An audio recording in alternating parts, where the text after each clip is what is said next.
పర్యావరణ పరిరక్షణలో ప్రతి ఒక్కరూ భాగస్వామ్యం కావాలి అని జీవీఎంసీ 87వ వార్డు కార్పొరేటర్ బొండా జగన్ పిలుపునిచ్చారు. వార్డులోని గౌర వీధిలో కొలువయ్యున్న శ్రీ కనకదుర్గమ్మ ఆలయ సన్నిధిలో వన మహోత్సవంలో భాగంగా నవగ్రహ మొక్కలను గౌరీ సేవా సంఘం ఆధ్వర్యంలో నాటారు. ఈ సందర్భంగా ఆయన మాట్లాడుతూ ఆధ్యాత్మిక సేవా కార్యక్రమాలు చేయడంలో వార్డులోని అన్ని కాలనీలలో ప్రజలు ముందుంటారని చెప్పారు. వార్డు అభివృద్ధిలో భాగంగా ఆధ్యాత్మిక ఆలయాల ప్రాంగణాల్లో కావలసిన మౌలిక సదుపాయాల కల్పనకు కృషి చేస్తున్నట్లు తెలిపారు. కోట్లాది రూపాయలు వెచ్చించి వార్డులో అనేక అభివృద్ధి పనులు చేపట్టామని, త్వరలో మరికొన్ని మేజర్ పనులకు శంకుస్థాపన చేయనున్నట్లు తెలిపారు. సామాజిక ఆధ్యాత్మిక కార్యక్రమాల నిర్వహణలో గౌరీ సేవా సంఘం చూపుతున్న చొరవ అభినందనీయమని కొనియాడారు. కార్యక్రమంలో సంఘ ప్రతినిధులు, ఆలయ కమిటీ సభ్యులు పాల్గొన్నారు.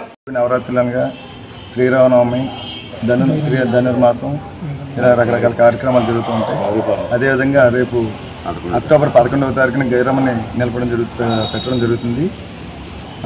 ఇదే భాగంగా ఇక్కడ జరిగినటువంటి ప్రతి కార్యక్రమం కూడా మా యొక్క గౌరీ పెద్దలు, కుటుంబ సభ్యులు అందరితో సహకారంతో, గౌరీ సభ్యులు అందరి సహకారంతో కార్యక్రమాలు జరగడం జరుగుతుంది. ఏ కార్యక్రమం జరిగినప్పటికీ అందరూ కూడా భారీ ఎత్తున సహకరిస్తూ వాళ్ళు ధన రూపాన, వస్తు రూపాన ఏ విధంగా సరే వాళ్ళు మాట సహాయంతో సరే అందరూ కూడా సహకరించి మాకు సపోర్ట్గా నిలబడి కార్యక్రమం నిర్వర్తిస్తున్నారు.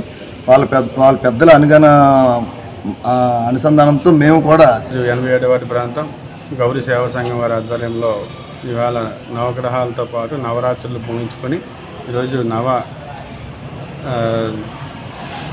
నవగ్రహాల్లో భాగంగా ద్రవ్య మొక్కలు వేయడం కూడా జరిగింది. నవగ్రహాల మొక్కలు వేయడం కూడా జరిగింది.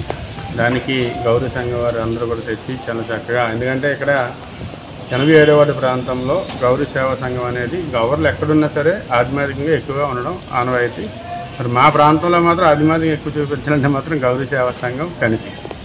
మరి అలాగే ఈ మధ్యకాలంలో వీళ్ళు దుర్గాదేవి అమ్మవారి ఆలయ నిర్మాణం చేపట్టిన తర్వాత మరి అలాగే వడ్లపూర్లో మేము రామాలయంలోనేమో పంచముఖ వినాయక, బ్రహ్మసుఖ శివలింగం, సాయినాథ, వెల్లదేవ సుబ్రహ్మణ్య నవగ్రహాలు దర్శనం కూడా చేసుకున్నాం. అలాగే త్రిశక్తి అమ్మవారి ఆలయం లక్ష్మీపురం, అలాగే మరి ఇక్కడ రేపు 8, 9, 10 తారీఖుల్లో కాలింగ్ వీధిలో పంచముఖ శివాలయం ఓపెనింగ్ కూడా జరుగుతుంది. అంటే ఈ 87వ వార్డు ప్రాంతం అంతా కూడా ఎక్కువ ఆధ్యాత్మికంగా ఉండాలనేది మా ఆలోచన.